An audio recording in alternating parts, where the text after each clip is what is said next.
नमस्कार किसान भाइयों, स्वागत है आपका कृषि को समर्पित एकमात्र कार्यक्रम कृषि दर्शन के आज के अंक में। किसान भाइयों, जैसा कि हम सभी को पता ही है कि ये जो मौसम चल रहा है ये है खरीफ का। हमारे सारे किसान भाई अपने खेतों की तैयारी में जुटे हुए हैं और खरीफ की जो तिलहनी फसलें हैं उसमें मूंगफली को मुख्य भूमिका निभाते हुए देखा गया है। तो क्यों ना मूंगफली उत्पादन की उन्नत तकनीक के विषय में अगर हमारे किसान भाई संपूर्ण जानकारी प्राप्त कर लेंगे तो उससे जहां एक और उन्हें भरपूर पैदावार प्राप्त होगी, वहीं दूसरी ओर वो ढेर सारे लाभ के हकदार भी होंगे।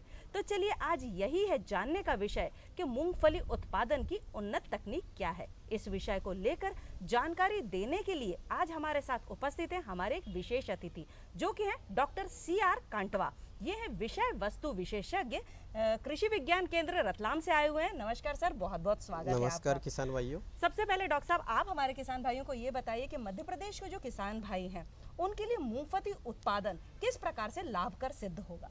जी बिल्कुल मैम, ये जो मूंगफली की खेती है वो खरीफ सीजन की मुख्य फसल है। हाँ जी। जो तिलहनी फसल है और इसमें किसान भाइयों लगभग देखा गया है कि भारत में ये तेल उत्पादन में लगभग तीसरी फसल है। अब अपने मध्य प्रदेश में जितने भी किसान भाई हैं और लगभग बहुत ही आधे भाग में मूंगफली की खेती की जाती है। इसलिए अपने को मूंगफली का जो क्षेत्रफल है लगभग वो 220 हज़ार हेक्टेयर में ही है। और कुछ ज़िले जैसे छिंदवाड़ा, बड़वानी, शिवपुरी, रतलाम, धार, ऐसे बहुत कम ज़िलों में मूंगफली की पैदावार हो रही है। तो ऐसे अपने को क्षेत्रफल बढ़ाना बहुत ही आवश्यक है, क्योंकि लगभग भारत में 50% आयात किया जाता है मूंगफली का तेल। तो उसको आत्मनिर्भर बनने के लिए भारत को अपने को पहले किसान भाइयों को आत्मनिर्भर बनना पड़ेगा। इसके लिए मूंगफली का क्षेत्रफल बढ़ाना होगा और मूंगफली की अच्छी पैदावार लेनी पड़ेगी। हाँ जी। क्या हमारे किसान भाई अगर ये जानना चाहें कि जो हमारी जलवायु है, जो हमारी मिट्टी है, वो मूंगफली के लिए मध्य प्रदेश के किसान भाइयों के लिए क्या हितकर है या फिर किस प्रकार की होना चाहिए जिसमें मूंगफली उत्पादन कर सकते हैं? जी पूर्वा जी, ये बहुत ही बढ़िया आपने सवाल पूछा है, क्योंकि जो खरीफ सीजन में वैसे तो क्या है, मूंगफली की जो खेती की जाती है वो तीनों सीजन में की जाती है। रबी में भी करते हैं और जायद में भी और खरीफ में भी। लेकिन खरीफ की जो मुख्य फसल ऑयल की है, जो ये मूंगफली है, जो कि लगभग 80% एरिया मूंगफली का वर्षा पर आधारित होता है। इसलिए वर्षा के मौसम में मूंगफली की ज़्यादातर खेती ली जाती है। और साथ ही जो मिट्टी का जो प्रबंधन है किसान भाइयों को, तो गर्मियों के दिनों में गहरी जुताई करें। उसमें आप मई और जून का महीना चुनें, ताकि उस समय क्या होता है कि अपना जो तापमान का जो टेम्परेचर होता है वो हाई होता है, 45 से 48 डिग्री सेंटीग्रेड। तो गहरी जुताई करने के बाद 2 से 3 सप्ताह के लिए उसे खुला छोड़ दें, ताकि जो मृदा में खरपतवारों के बीज है, रोग है, बीमारियां हैं, वो तेज़ धूप के कारण नष्ट हो जाएगी। और इसके अलावा भी अगर अपने को मृदा का जो अच्छा उपचार करना है तो किसान भाइयों को ट्राइकोडर्मा विरिडी आता है। उसको मतलब 250 से 300 ml जो लिक्विड फॉर्म में आता है उसको अच्छे से वर्मी कंपोस्ट में मिक्स करें। 3-4 दिन उसको बोरी की टाट से ढक दें। और उसके बाद जो जितना एरिया में वो डाल रहे हैं, जैसे 300 ml जो मात्रा ले रहे हैं जो भी ट्राइकोडर्मा की, तो वो किसान भाई 1 क्विंटल गोबर की खाद में ले। और फिर उसे जहाँ उनको जिस खेत में जो उगटा रोग की प्रॉब्लम है या और कोई बीमारियों की प्रॉब्लम है, तो वहाँ नमी होना आवश्यक है खेत में, तो वहाँ पे उसको भुरक के या तो सिंचाई कर दे या हल्की जुताई किसान भाई कर दे। हाँ जी। डॉक्टर साहब, किसान भाई अगर ये जानना चाहें कि उन्नत बीज वो कहाँ से प्राप्त करें, और साथ ही साथ उनके मन में बहुत बड़ा एक प्रश्न होगा कि कौन कौन सी उन्नत प्रजातियां हैं जिन्हें लगाकर वो लाभ प्राप्त कर सकते हैं। जी जी, बिल्कुल बिल्कुल आपने वाजिब क्वेश्चन पूछा है, क्योंकि मध्य प्रदेश में हो सकता है यही एक कारण हो कि अच्छी उन्नतशील प्रजातियों का बीज किसान भाइयों को नहीं मिल पा रहा हो, या इन चीज़ों का उनको ज्ञान नहीं है कि मूंगफली कहाँ अधिक उत्पादन होता है और ये बीज अपने को कहाँ से प्राप्त हो सकता है। तो इसके लिए मैं जो भी किसान भाई हैं वो जैसे कि कृषि विश्वविद्यालय हैं या कृषि विज्ञान केंद्र है, इसके अलावा जो भारतीय कृषि अनुसंधान संस्थान न्यू दिल्ली में है उसका एक सेंटर है मूंगफली का, जो गुजरात जूनागढ़ में है। तो वहाँ से भी वो उन्नतशील प्रजातियाँ, वहाँ पे जितनी भी जो प्रजातियाँ हैं वो क्षेत्र के वार के हिसाब से वहाँ परीक्षण किया जाता है, अनुसंधान किया जाता है, और वो क्षेत्र के हिसाब से उन सभी प्रजातियों का हर जो ज़िले होते हैं या मध्य प्रदेश राज्य है या अदर कोई राज्य हैं उनमें के लिए वो उपयुक्त प्रजातियां वहाँ से वो देते हैं। हाँ जी। इसमें अपन प्रजातियों की बात करें तो 3 प्रकार की प्रजातियां होती है। एक झुमका टाइप जो गुच्छेदार प्रजाति होती है, हाँ जी। दूसरी अर्ध विस्तारी और तीसरी विस्तारी प्रजातियां होती है।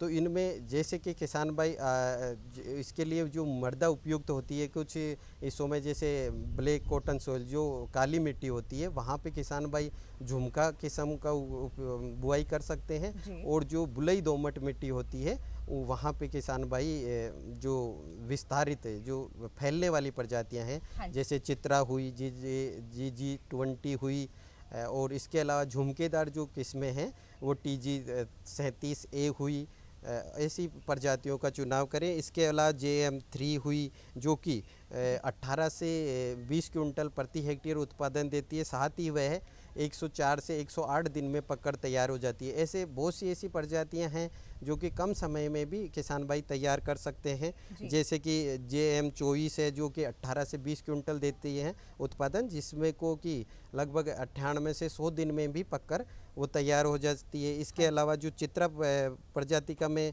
बात कर रहा था, जो फैलने वाली प्रजाति है उसका बहुत ही अच्छा उत्पादन है, वो 20 से 25 क्विंटल प्रति हेक्टेयर तक उत्पादन देती है। और उसकी एक खासियत यह भी है कि उसके जो दाने होते हैं वो एक फली में 2 से 3 दाने पाए जाते हैं, और उसमें जो ऑयल तेल की मात्रा होती है वो भी बहुत अच्छी होती है। अच्छा जी, अगर किसान भाई को आप बता दें कि प्रति हेक्टेयर उन्हें कितनी बीज की बुवाई करनी है, कतार से कतार की दूरी, जो पौध से पौध की दूरी है वो कितनी हो, तो मुझे लगता है कि उनके लिए बहुत हितकर होगा। जी जी, ये बहुत ही अच्छा सवाल है। और किसान भाई इस जो विषय है, जो बीज दर और पंक्तियों से दूरी या जो पौधे से पौधे की दूरी, तो इनके मामले में भी बहुत ज़्यादा उन्हें दिक्कत आती है कि हम कौन सी प्रजाति लें जिसमें कि कितनी से कितनी दूरी रखें या कि पौधे से पौधे की कितनी दूरी रखें। तो इसमें जो प्रजातियां होती हैं मूंगफली की, वो जैसा कि मैंने पहले बताया झुमकादार जो प्रजाति होती है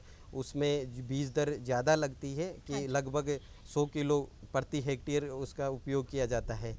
झुमका जो प्रजाति है उसमें पंक्ति से पंक्ति की दूरी 30 सेंटीमीटर तथा पौधे से पौधे की दूरी 10 सेंटीमीटर रखी जाती है। इसी प्रकार जो विस्तारित या अर्ध विस्तारित जो प्रजातियां हैं, जो फैलने वाली प्रजातियां हैं, उनके किसान भाई बीज दर 80 किलोग्राम प्रति हेक्टेयर उपयोग करें। और साथ में उनका जो दूरी है पंक्ति से पंक्ति की दूरी 45 सेंटीमीटर तथा पौधे से पौधे की दूरी 15 सेंटीमीटर रखें। साथ ही एक विशेष जानकारी किसान भाइयों के लिए ये है कि मूंगफली की ज़्यादा गहरी बुआई ना करें, उसे 5 से 7 सेंटीमीटर तक ही गहरी बुआई करें। किसान भाई अभी भूमि की तैयारी कर रहे हैं, और अगर डॉक्टर साहब आपकी विशेष टिप्पणी मिल जाए किसान भाइयों को कि भूमि की तैयारी किस प्रकार से की जाए, साथ ही साथ बुवाई की तरीका क्या है, किस प्रकार से कौन सी विधि से बुवाई की जाए, वो आप बताएं। जी जी, मैं बिल्कुल अच्छा आपका प्रश्न है। इसमें किसान भाई जो भूमि की तैयारी के लिए पहले क्या करें, अगर कहीं उनके खेत में जो फंगस के द्वारा जो बीमारियां फैल रही है, तो उनको पहचान करना है कि कौन से अपने खेत में अगर फंगस के द्वारा जो बीमारियां हो रही है, उन खेतों में अगर मूंगफली बुआई करना चाहते हैं किसान भाई, तो पहले उनको भूमि का उपचार करना पड़ेगा। या इसके अलावा जैसा कि मैंने पहले बताया कि गर्मियों के दिनों में जैसे मई जून के महीने में वो गहरी जुताई करें, उसके बाद उसको 2-3 हफ्ते के लिए खुला छोड़ दे ताकि अधिक तापमान के कारण उसमें जो फंगस होती है वो नष्ट हो जाए। इसके अलावा अगर किसान भाई ज़्यादा फंगस या कीटों की अगर समस्या है तो मेटाराइजोबियम 2.5 किलोग्राम प्रति हेक्टेयर के हिसाब से उसको 1 टन गोबर की खाद में अच्छे से मिक्स करें, फिर उसको गीली अवस्था में रखें 5 से 7 दिन के लिए, ताकि पूरा जो फंगस है वो पूरे 1 क्विंटल में फैल जाए। उसको गीला रखें। इसके बाद अगर खेत में उनको बुआई से पहले उपयोग करना है तो वो मॉइस्चर मतलब नमी की अवस्था होनी चाहिए भूमि में, तब उनको भुरक के उसमें हल्का पानी दे दे या कल्टीवेशन कर दे, तो उससे क्या होगा कि जो भूमि उसमें जनित रोग हैं वो नष्ट हो जाएंगे। इसके बाद अगर किसान भाई बुआई करने से 1-2 हफ्ते पहले अच्छे से खेत को समतल कर लें, और ताकि जब बारिश हो तो वर्षा का पानी उस मृदा में अपने खेत में संचयन हो सके। जी किसान भाइयों, हमारी चर्चा जारी रहेगी डॉक्टर साहब से। हम जान रहे हैं डॉक्टर साहब से कि किस प्रकार से मूंगफली की उन्नत फसल तैयार की जाए, लेकिन अभी रुकते एक छोटे से ब्रेक के लिए।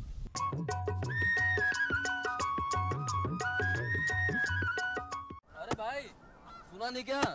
केसीसी ने किसानों का जिंदगी बदल दिया है।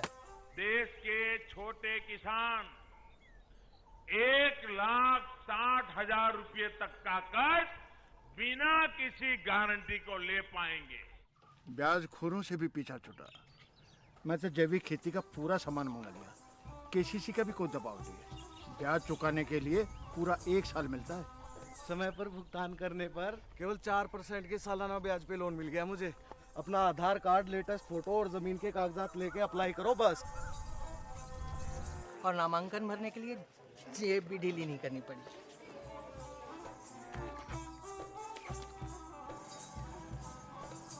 चाचा, उधार चुकाने के 24 घंटे के बाद उतने ही पैसे वापस निकाल सकते हैं।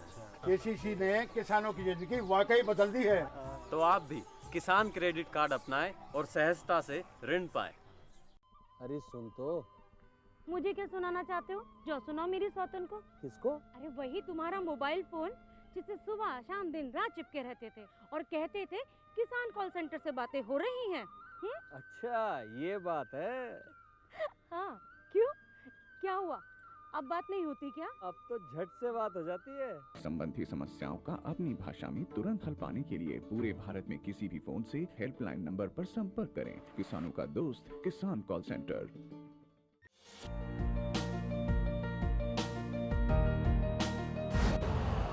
यूरिया का स्वदेशी उत्पादन 70 लाख टन बढ़ाने के लिए 6 उर्वरक संयंत्रों का उद्धार किया जा रहा है।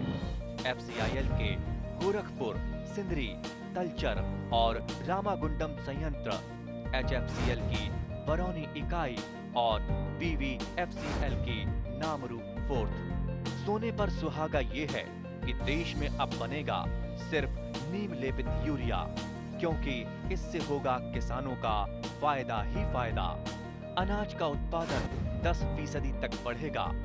बढ़ेगी 10 से 15% नाइट्रोजन क्षमता।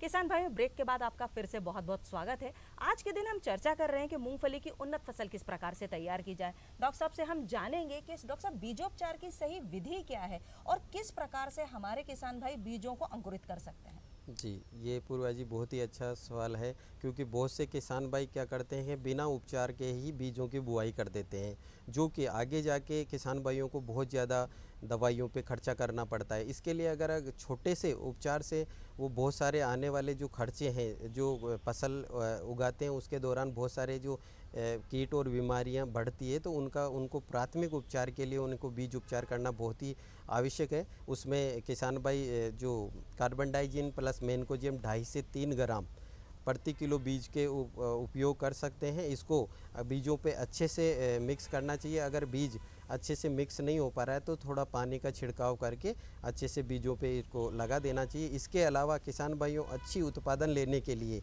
जैसे राइजोबियम कल्चर हुआ, PSB कल्चर हुआ, ट्राइगोडर्मा कल्चर हुआ, तो इन सब का भी किसान भाई उपयोग कर सकते हैं। इनके उपयोग के लिए किसान भाई 10 ml प्रति किलोग्राम बीज के हिसाब से उपयोग करें। इनका उपयोग करने का जो बहुत अच्छा तरीका है वो किसान भाई ध्यान रखें कि बीज बुआई करने से 2 घंटे पहले उनको अच्छे से बीज को उपचार करें। जैसे राइजोबियम कल्चर हुआ, PSB कल्चर हुआ, ये जो फंजीसाइड पहले कार्बन डाइजिन प्लस मेनकोजेब उपयोग किया गया है उसको तो आप 2-3 दिन पहले उपयोग कर लें। उसके बाद में आप राइजोबियम, PSB और ट्राइकोडर्मा का उपयोग करें। ट्राइकोडर्मा का किसान भाइयों उपयोग करते समय विशेषकर ध्यान रखें कि उसको छायादार स्थान पे ही उसका उपयोग करें, और जब वो ड्राई कंडीशन में हो जाए तो उसकी किसान भाई बुआई कर सकते हैं। जी डॉक्टर साहब, ये देखा गया है कि किसान भाइयों को जो उर्वरक की मात्रा है कितनी डालनी चाहिए उनको पता ही नहीं रहता। कभी वो बहुत ज़्यादा डाल देते हैं, कभी कम हो जाता है। सल्फर का क्या महत्व है मूंगफली उत्पादन? जी, ये बहुत ही अच्छा है क्वेश्चन है किसान भाइयों के लिए, और इस पर्सन पे सभी किसान भाइयों को विशेष ध्यान देने की आवश्यकता है, क्योंकि किसान भाइयों को अनुमान से जो उर्वरकों का उपयोग करते हैं उससे अपनी जो मृदा का जो स्वास्थ्य है वो दिन ब दिन बिगड़ता जा रहा है। इसके लिए किसान भाइयों को सबसे महत्वपूर्ण बात तो ये है कि मृदा स्वास्थ्य कार्ड जो कृषि विज्ञान केंद्र या विभाग के द्वारा हर जगह जो मृदा प्रयोगशालाएं, लैब हैं, उनमें बनाया जा रहा है।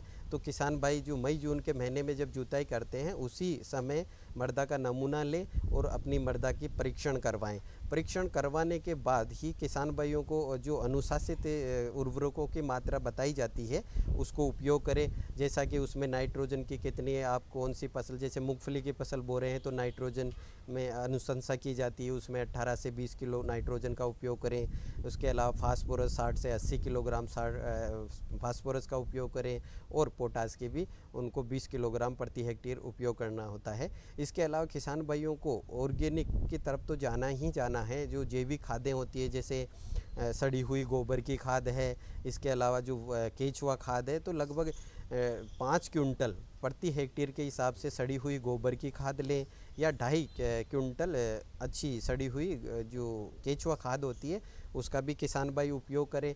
और दूसरी जो मूंगफली की जो फसल है उसमें ये सबसे महत्वपूर्ण योगदान होता है सल्फर का, तो इसके महत्व को भी अपने को पहचानना पड़ेगा किसान भाइयों कि कई बार क्या होता है कि अपनी जो मूंगफली है वो पीली पड़ने लग जाती है, जो कि उनकी जो पत्तियां होती है उसमें जो छोटी छोटी विंस होती है वो पीली पड़ जाती है, तो वो एक सल्फर की कमी का लक्षण है। तो सल्फर की कमी को दूर करने के लिए किसान भाइयों को जो उर्वरक, जैसे गेहूं में किसान भाई DAP उपयोग करते हैं, तो उसी प्रकार से किसान भाइयों को मूंगफली में राकोडिया खाद, जिसे अपन सिंगल सुपर फास्फेट कहते हैं, उसको उपयोग करना चाहिए। उसमें क्या होता है कि कैल्शियम और सल्फ़र की मात्रा होती है, जिससे कि सल्फ़र जो है वो मूंगफली के अंदर जो तेल की मात्रा है वो वृद्धि करता है।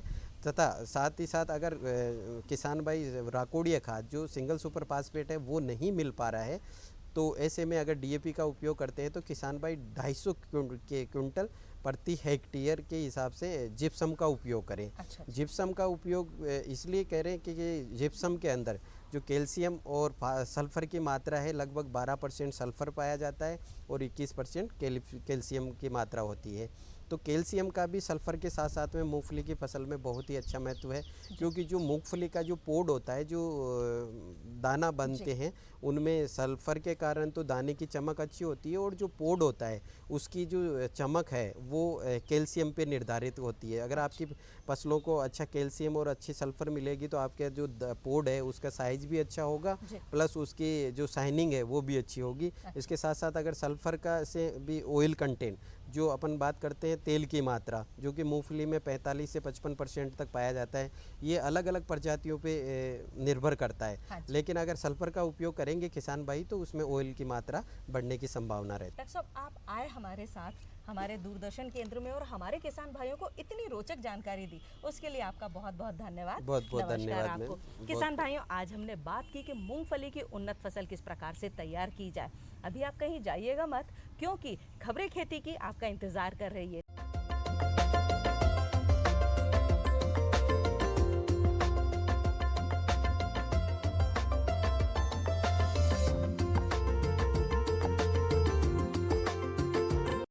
नमस्कार, खबरें खेती में आप सभी का स्वागत है। आइए सबसे पहले नजर डालेंगे प्रमुख समाचारों पर।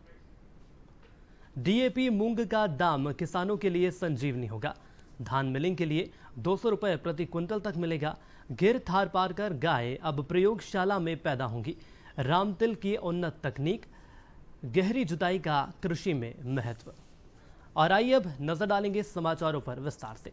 DAP मूंग का दाम किसानों के लिए संजीवनी होगा।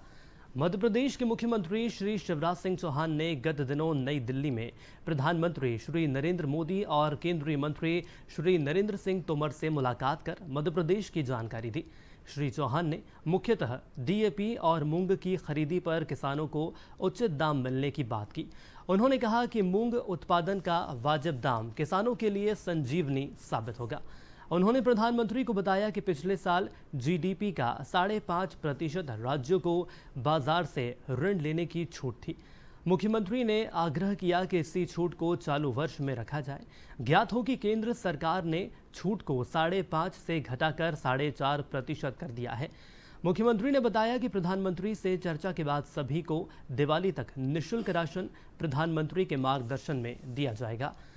मुख्यमंत्री ने केंद्रीय कृषि मंत्री श्री नरेंद्र सिंह तोमर से किसानों के हितों को ध्यान में रखते हुए निर्धारित प्रावधान के अनुसार मूंग खरीदी करने के लिए प्रदेश के प्रस्ताव के अनुसार संशोधित लक्ष्य जारी करने का आग्रह किया।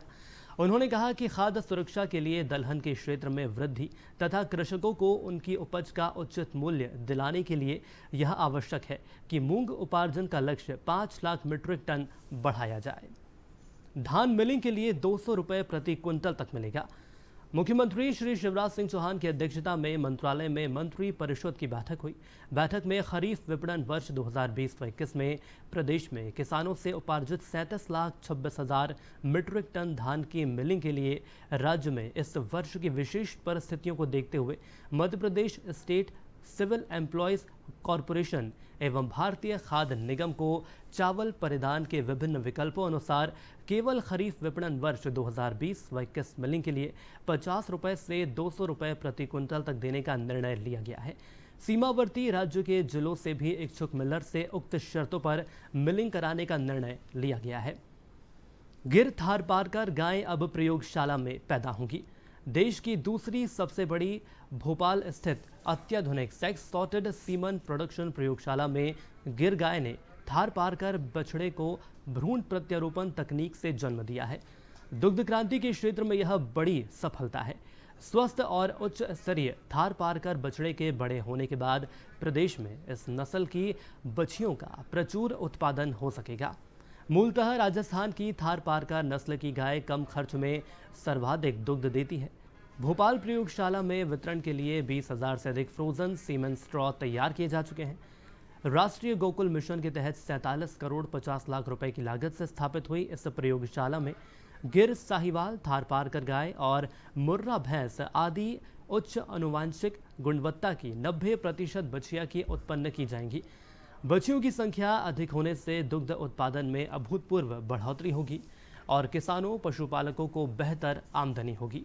रामतिल की उन्नत तकनीक। रामतिल बोने से पहले खेत की 2 बार जुताई करें। हल्की बारिश होने पर बखर या पाटा चलाकर खेत को अच्छी तरह से तैयार करें।